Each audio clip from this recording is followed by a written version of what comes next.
78वें स्वतंत्रता दिवस के अवसर पर पोस्ट ऑफिस पैना से जो विशाल तिरंगा यात्रा प्रभात फेरी निकली थी और सती स्थान पैना पहुंची है यहाँ सती स्थान पर। तो इस सती स्थान से इस देश के युवाओं को, इस देश के बच्चों के लिए क्या संदेश देना चाहते हैं आप? 1857 में अपना देश गुलाम था और देश के लिए, संपूर्ण देश में आज़ादी के लिए क्रांति चल रही थी। जहाँ तहाँ, जहाँ जिसको लग रहा था अपने तरह से अंग्रेज़ों से लोग आमना सामना कर रहे थे। उसी स्थिति में 1857 में जब अंग्रेज़ों ने पैना पे आक्रमण किया, पैना को गुलाम करना चाहा, तो यहाँ की माताओं ने उनसे, यहाँ के लोगों ने, माताओं ने उनसे बढ़ चढ़ के उनका आमना सामना किया।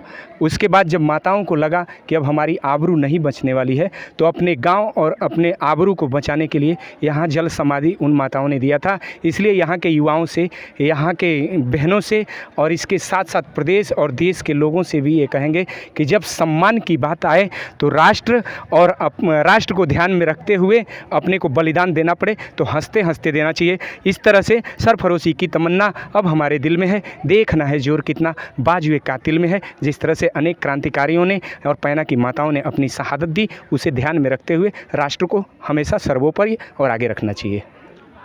प्रमोद जी, तमाम सरकारें आई और गईं, लेकिन सती स्थान पैना यहीं के ठाकुर प्रेम प्रकाश सिंह जी कुछ करवाए इस स्थान के लिए, उसके बाद उपेक्षा का शिकार रहा। क्या कहेंगे इस पर आप? हाँ, दुर्भाग्य है 1951 में इस देश को संविधान मिला और देश के संविधान के बाद जब सरकारें चलने लगीं तो दुर्भाग्य है कि इतनी अच्छी जगह जहाँ की माताओं ने अपने बच्चों के विषय में नहीं सोचा, जहाँ की माताओं ने अपने पति के विषय में नहीं सोचा, जहाँ की माताओं ने अपने चौका और किचन के विषय में नहीं सोचा तो ये बस सोचा कि पैना आज़ाद हो, मेरा जिला आज़ाद हो, मेरा प्रदेश और मेरा देश आज़ाद हो। लेकिन दुर्भाग्य रहा कि इस देश में राजनीति करने वाले लोग 1951 से, और मुझे लगता है कि 1907 तक जब प्रेम प्रकाश जी यहाँ विधायक हुए, तब तक किसी ने नहीं ध्यान दिया था कि यहाँ एक शहादत स्थल भी है। पैना से जब एक वीर योद्धा यहाँ के विधानसभा में प्रेम प्रकाश सिंह के नाम के गए और उन्होंने वहाँ उठाया, वहाँ से कुछ धन ला करके अपने गांव के उन अमर शहीद माताओं के लिए एक स्थली बनवाया, जो आज देखने में अच्छा लग रहा है। मैं आग्रह करूँगा वर्तमान सरकार से भी कि इस जगह को ध्यान में देना चाहिए। यहाँ जब योगी जी आए थे तो उन्होंने बोला था कि पूरे प्रदेश में नहीं, देश में 2 ही ऐसे स्थान मिलते हैं जहां माताओं ने जौहर किया था, एक चित्तौड़ और एक पैना। इसलिए हम मांग करेंगे कि पैना को पर्यटक स्थल घोषित किया जाए और यहां की माताओं को एक अलग सम्मान दिया जाए। आप सम्मान की बात करते हैं, लेकिन आज तक पैना गांव के दोनों तरफ कोई स्मारक, कोई गेट नहीं बना तक कि कोई व्यक्ति आए, जान पाए। इन माताओं को कोई इतिहास नहीं लिखा गया। संग्रहालय बनना चाहिए यहाँ, इसके लिए क्या कहेंगे आप?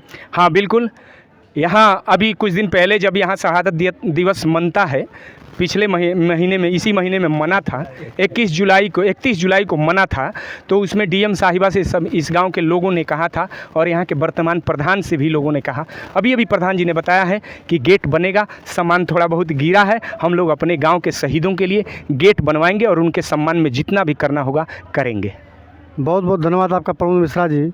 सती स्थान पैना में हम पहुँचे हैं। जैसा कि आप कैमरामैन दिखाना चाहेंगे कि ये उन बलिदानियों के स्मृति चिन्ह है कि जो पूरे हिंदुस्तान में 2 जगह जौहर हुआ, एक चित्तौड़गढ़ में, तो वहाँ की छटाई कुछ अलग है, लेकिन उपेक्षा का शिकार रहा है। जैसा कि आप हमारे वक्ता महोदय ने बताया है कि अब ये शिकार नहीं रहेगा उपेक्षा का। इसके लिए आप लोग बहुत बहुत धन्यवाद।